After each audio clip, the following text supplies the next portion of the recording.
नमस्कार मित्रांनो, लग्नानंतर होईलच प्रेम या मालिकेच्या 4 ऑगस्टच्या भागात आपण पाहणार आहोत. विक्रम आणि मानिनीच्या ॲनिव्हर्सरीचं सेलिब्रेशन चालू असतं. त्यावेळी आता ते केक कट करणार असतात. तर केक समोर ठेवलेला असतो. केक खूप छान असतो आणि त्यावर लिहिलेलं असतं सहजीवनाची 30 वर्ष. तर विक्रम म्हणतो, बघ त्याचबरोबर आणखी काय लिहिलं इथे, विक्की आणि मनू. लगेच आई पार्थ आणि जीवाला म्हणत असते, काय रे तुम्ही आईबाबांची टर उडवताय का? तर लगेच पार्थ म्हणतो, आई केक कोणी आणलाय? या दोघींनी लिहिलंय, आम्ही नाही. तर लगेच नंदिनी सुद्धा म्हणत असते, नाही बाबा हा. हे सगळे हसतात. तेवढ्यात पिहू म्हणते, एक मिनिट हा, तुम्ही केक कट करा, मला ना टॉप अँगलवरून एक सगळ्यांचा मस्त व्हिडिओ बनवायचा आहे. तर सगळे म्हणतात, कर व्हिडिओ कर. आणि पिहू लगेच मिथुन काकांचा फोन घेऊन जाते. ते आता केक कट करणार असतात. त्यावेळी विक्रम आणि मानिनी दोघांच्या हातात 2 वेगवेगळे चाकू असतात. तर जीवा लगेच म्हणतो, नाही दोघांनी एकत्र कट करा. तर मानिनी म्हणते, मग 2 चाकू कशाला दिलेत तुम्ही? परंतु ते त्यानंतर दोघे एकत्र कट करतात. त्यानंतर ते केक कट करणार. तर लगेच नंदिनी त्याला थांबवते आणि ती विक्रमला म्हणते, बाबा आईने तुमच्यासाठी एक पत्र लिहिलंय, ते तुम्ही प्लीज सगळ्यांसमोर वाचून दाखवा. आणि ती ते पत्र विक्रमच्या हातात देते. मानिनीला थोडंसं ऑकवर्ड वाटत असतं. तर विक्रम मानिनीला म्हणतो, वाचू का? तर मानिनी नको असं म्हणत असते. तर काव्य आणि बाकी सगळे लगेच मोठ्याने म्हणतात, होय. या सगळ्यांची अशी धमाल चालू असते. त्यावेळी पिहू व्हिडिओ काढण्यासाठी म्हणून ती पायऱ्यावर चढत येत असते. व्हिडिओ काढतच येत असते. त्यावेळी वसुआत्यासुद्धा वरती असते आणि पिहू चालत असताना वसुआत्या तिचं तोंड दाबून तिला थोडंसं बाजूला घेऊन येते. पिहू म्हणत असते, मला सोड. तर वसुआत्या तिला म्हणते, हळू बोल.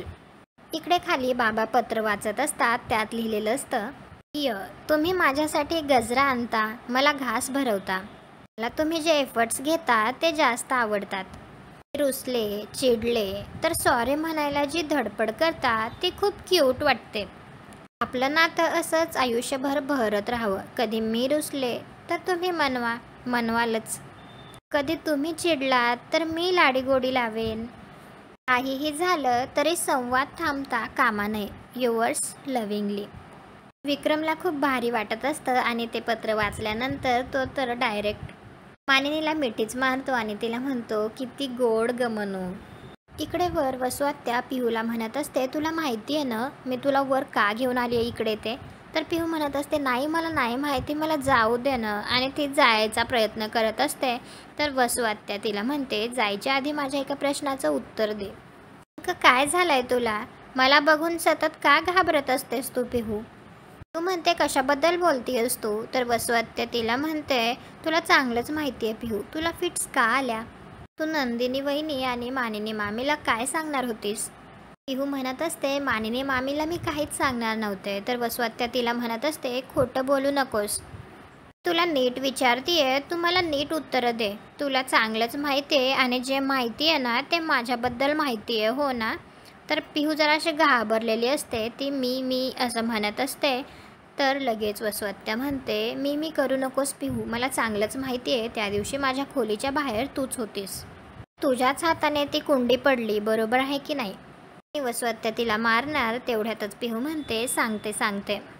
तर पिहू तिला सांगते, मी असं ऐकलं होतं की तू कोणत्या तरी दीपकला सांगून नंदिनी वहिनीला तिच्या लग्नातून तिला किडनॅप केलं होतंस. हे ऐकून तर वसुआत्या चांगलीच घाबरते आणि ती पिहूला म्हणते, हे ऐकलंस तू? आता खाली जाऊन तू सगळ्यांना हेच सांगणार आहेस का? आणि ती तिला धमकी देत असते. तिला म्हणते, खबरदार जर तू कोणाला काही सांगितलंस तर माहिती आहे ना तुला हे घर कोणाच्या मालकीचं आहे? माझ्या मालकीचं आहे. माझ्या विरोधात जर तू कोणाला काही सांगितलंस ना पिहू, तर बघ मग मी काय करते ते. तुला, तुझ्या आईबाबांना आणि त्या श्रेयाला या घराच्या बाहेर काढेन. मग कुठे राहाल तुम्ही? काय कराल? सांगशील का तू सगळ्यांना? तर पिहू म्हणते, नाही सांगणार, प्लीज मला जाऊ दे ना. असं म्हणून ती पळून जायला लागत असते. परंतु वसुआत्या तिला थांबवते आणि तिला म्हणत असते, गुणी बाळ आहे ग तू माझं, कोणाला काही सांगायचं नाही बरं का पिहू. आणि ती पिहूला म्हणत असते, या फ्रॉकमध्ये तू किती छान दिसतीयेस. आईला सांग हं, मावशीने दृष्ट काढायला सांगितली आहे. तू खूपच घाबरलेली असते. तर पिहू म्हणते, सांगते आणि पिहू तिथून पळून जाते. त्यानंतर वसुआत्या स्वतःशीच म्हणत असते, या घरात ना कोणाला प्रेमाने बोललं तर कोणाला काही कळतच नाही. प्रत्येकाला फक्त धाकाचीच भाषा कळते. खाली विक्रम आणि मानिनी केक कट करतात. सगळ्यात आधी मानिनी विक्रमला केक खाऊ घालते. त्यानंतर बाकी सगळे त्या दोघांना केक खाऊ घालत असतात. त्यावेळी नंदिनीचं लक्ष पिहूकडे जातं. पिहू खूपच घाबरलेली असते. नंदिनी पिहू जवळ येते आणि तिला म्हणते, तुझा तर केकवर डोळा होता ना गं, मग गायब कुठे झाली होतीस अचानक? केक खा असं म्हणून ती तिला केक चारायला लागते. तर पिहू म्हणते नको मला, आणि ती तिच्या बाबांचा फोन त्यांच्याकडे देते आणि तिथून पळून जाते. नंदिनीला मात्र काहीच कळत नाही. त्यानंतर बाकी सगळे मिथुन काकाला विचारतात, केक हवा आहे का तुम्हाला? तर मिथुन काका म्हणतो सेम टू यू. तर बाकी सगळे हसायला लागतात. त्यानंतर विक्रम मानिनीला म्हणतो, मग कसं वाटतंय मनू? तर मानिनी म्हणते, काय हो तुम्ही पण सगळ्यांसमोर? तर लगेच विक्रम म्हणतो, अगं त्यातलं आजायचं काय, आज आपला दिवस आहे. आपलं प्रेम बोलून दाखवायचं, व्यक्त करायचं. काय बरोबर ना पोरांनो? सगळे म्हणतात हो. आणि पार्थ लगेच मानिनीला म्हणत असतो, करायचं काय व्यक्त? मानिनी लगेच पार्थ आणि जीवाला म्हणत असते, आता जर तुम्ही हे असं वागणं बंद केलं नाही तर मी नंतर फटकवेन हा तुम्हाला. लगेच काव्या म्हणते, काकू प्लीज आमच्यावर चिडू नका, पण ऐका ना, कसं वाटतंय आज? तर मानिनी लगेच म्हणते, खरं सांगू का, आमच्या कॉलेजचे दिवस आठवत आहेत मला. अहो तुम्हाला आठवतंय का, आपल्या कॉलेजच्या जवळ एक बेकरी होते आणि त्याच्याकडे मस्त आईस्क्रीम मिळायचं. आणि तुम्हाला माहिती आहे का, आम्ही आमच्या मित्रमैत्रिणींपासून लपून दोघंच जायचो कसाटा आईस्क्रीम खायला. आणि एकदा तुम्ही अण्णांची ती गाडी घेऊन आला होतात इम्प्रेशन मारायला. लगेच नंदिनी म्हणते, आई ती विंटेज कार? तर विक्रम तिला म्हणतो, तुला बरं माहिती ग? तर नंदिनी म्हणते, आईंनी मला सांगितलंय विंटेज कारमध्ये तुम्ही आणि मीनाक्षी बसून फिरायला जायचात. हे ऐकून काव्याला आठवतं की काव्यासुद्धा जीवाबरोबर त्या कारमध्ये फिरायला गेलेली असते. हे ऐकून पार्थ म्हणतो, मीनाक्षी हां? मानिनी म्हणत असते, तुला माहिती आहे का, कारची हिस्ट्रीच अशी आहे, कारमध्ये बायको बसत नाही, इतर मुलीच बसतात. त्या कारमधून हे आणि मीनाक्षी गेले बरं का, आणि मी यांना कॉलेजभर शोधत होते. आणि मग काय? तर लगेच विक्रम मानिनीचं तोंड दाबतो आणि तिला गप्प करतो.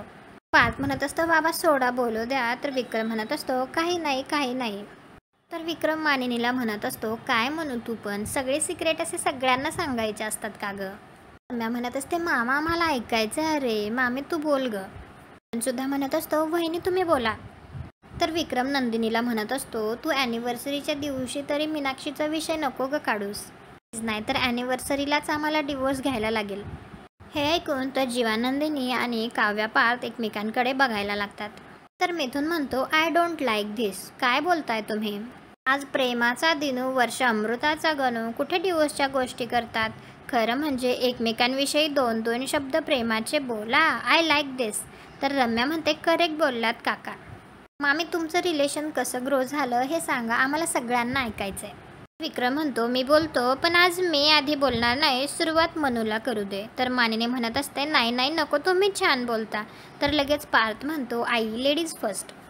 तर सगळे खाली बसून घेतात. मानिनी बोलायला लागते, खूप छान वाटतंय मला, ही सगळी आपली माणसं, हवीशी माणसं, आपण सगळे एकत्र आहोत. खरं तर दिवाळी असल्यासारखंच वाटतंय मला, आणि हा आनंद मला सुनांमुळे, लेकामुळे आणि यांच्यामुळे मिळाला आहे. त्यामुळे थँक्यू, खरंच मनापासून. आज आता मुलं मोठी झाली आहेत, तर आता मी असं काहीतरी सांगणार आहे जे मी आजपर्यंत कधीच सांगितलेलं नाही आहे. मी विक्रमचा पहिला चॉईस नव्हते, दुसरा होते. पण आता इतक्या वर्षांनी मला असं वाटतंय की कधी आपल्या आयुष्यात असा पहिला डाव हुकतो ना, पहिल्या प्रेमासारखा किंवा पहिल्या पावसासारखा. हे ऐकून पार्थला आठवत असतं की तो काव्याबरोबर एकदा पावसात भिजलेला असतो. दुसरीकडे जीवाला सुद्धा आठवत असतं की तो सुद्धा नंदिनीबरोबर पावसात भिजलेला असतो. मानिनी बोलायला लागते. मानिनी म्हणत असते, कारण तो पहिला चॉईस आपल्या आयुष्यात खूप पटकन येतो, आपल्याही नकळत, आणि मग आपल्याला कळेपर्यंत, उमगेपर्यंत, शिके सवरेपर्यंत वेळ आणि माणूस दोन्हीही हातातून सुटतं. त्यावेळी नंदिनीला आठवतं की नंदिनी जीवाकडे डिवोर्स पेपर्स देताना म्हणत असते, माझा संपूर्ण जीव तुमच्यात अडकण्या अगोदर तुम्ही या डिवोर्स पेपर्सवर सही करून टाका प्लीज. काव्याने पार्थला सुद्धा आठवतं की पार्थ काव्याला म्हणालेला असतो, तुम्ही डिवोर्स पेपर्सवर सही करा, कारण मी जर हे तुमचे सुंदर एफर्ट्स बघत राहिलो तर मला तुम्हाला सोडून देणं कठीण जाईल काव्या, मानिनी सांगत असते. आणि मग आपल्याकडे जे राहतं ते गोड शहाणपण. त्या शहाणपणाच्या दिव्याच्या उजेडाखाली मग आपल्याला दुसरं माणूस भेटतं. आणि हे दुसरं माणूस आपल्या आयुष्यातलं पहिलं माणूस असू नये, हा बहुतेक देवाचाच प्लॅन असतो. तेव्हा काव्या आणि जीवाला आठवत असतं की देव त्यांना कशाप्रकारे वेगवेगळे संकेत देत होता. मानिनी म्हणत असते. आणि मग आपण बरेचदा या दुसऱ्या माणसाला अगदी पहिल्यांदाच भेटतोय असे भेटतो, त्याला जाणून घेतो, ओळखायला लागतो आणि मग सुरू होते ती खरी लव्ह स्टोरी. अशी माझी आणि विक्रमची लव्ह स्टोरी. आणि मला तर असं वाटतं लव्ह स्टोरीत ना प्रेम हे कधीच 50-50 नसतं, म्हणजे तसं ते नसावंच. प्रेम हे नेहमी 60-40 असतं, एकाचं थोडंसं जास्त. आमच्या बाबतीत 8% प्रेम विक्रमने माझ्यावर केलंय. यांचं माझ्यावर प्रचंड प्रेम होतं, आहे आणि राहील. माझं प्रेम जे होतं ते 40%, पण विश्वास मात्र 100% होता. विक्रम माझेच आहेत आणि माझेच राहतील हा विश्वास. कुठलं तरी जोडला जाईल हा विश्वास.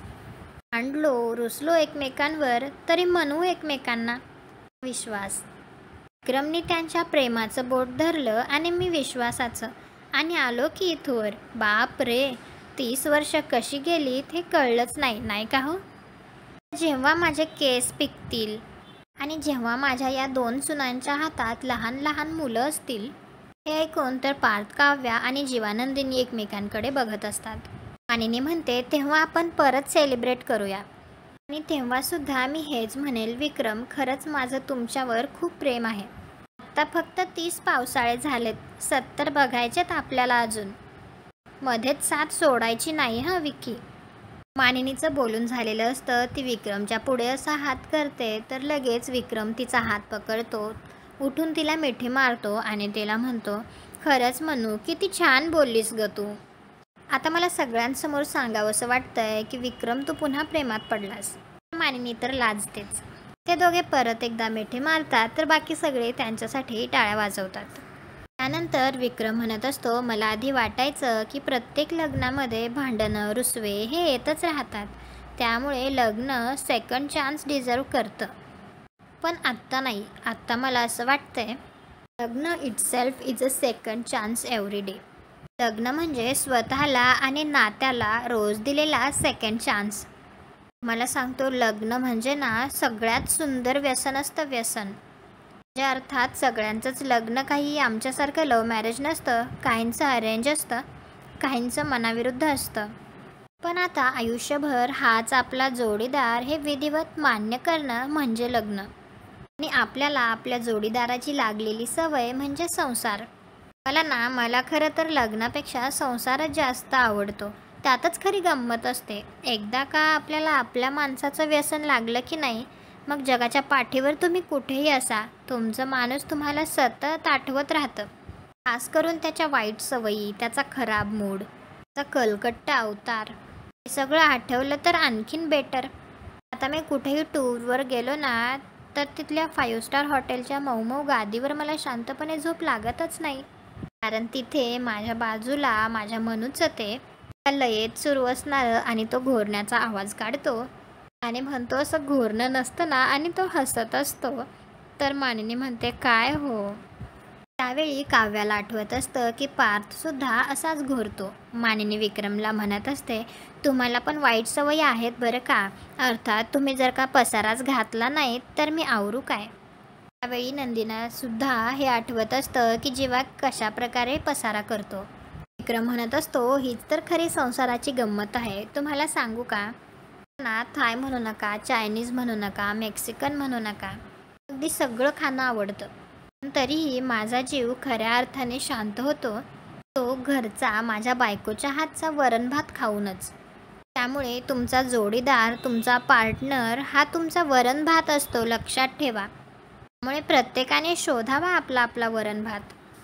30च काय 300 वर्षसुद्धा तुमचा संसार टिकेल. काय वरण भात, असं तो मानिनीकडे बघून म्हणतो. मानिनी आणि विक्रम हे सगळं बोलत असताना जीवा, नंदिनी हे दोघे एकमेकांकडे आणि पार्थ काव्या हे दोघे एकमेकांकडे सतत पाहत असतात. हे सगळं झाल्यानंतर मिथुन उठून उभा राहतो आणि म्हणतो, वा वा दादा, आय लाईक दिस. खरंच तुमच्या दोघांना मानलं राव मी. काय बोललात यार तुम्ही. म्हणजे जे लोक डिवोर्स घेण्याचा विचार करतात ना, त्यांना तुमच्या समोर आणून बसवलं पाहिजे. नाहीतर त्यांच्या संसाराच्या पाठ्यपुस्तकामध्ये तुम्ही हे जे काही बोललात ना, धडा म्हणून असायला पाहिजे. चला चला तुम्हाला गिफ्ट दाखवतो, असं म्हणून तो विक्रम आणि मानिनीला तेथून घेऊन जातो. आणि आता या चौघांना मानिनी आणि विक्रमचं बोलणं आठवत असतं. आणि आजचा भाग इथेच संपतो. पुढील भागात आपल्याला पाहायला मिळणार आहे, नंदिनी आणि पार्थ गप्पा मारत बसलेले असतात. त्यावेळी पार्थ नंदिनीला म्हणत असतो, प्रत्येक लग्न हे सेकंड चान्स डिझर्व करतं. लगेच नंदिनी त्याला म्हणते, म्हणजे तुम्ही पुढच्या 6 महिन्यात काव्याला जिंकाल.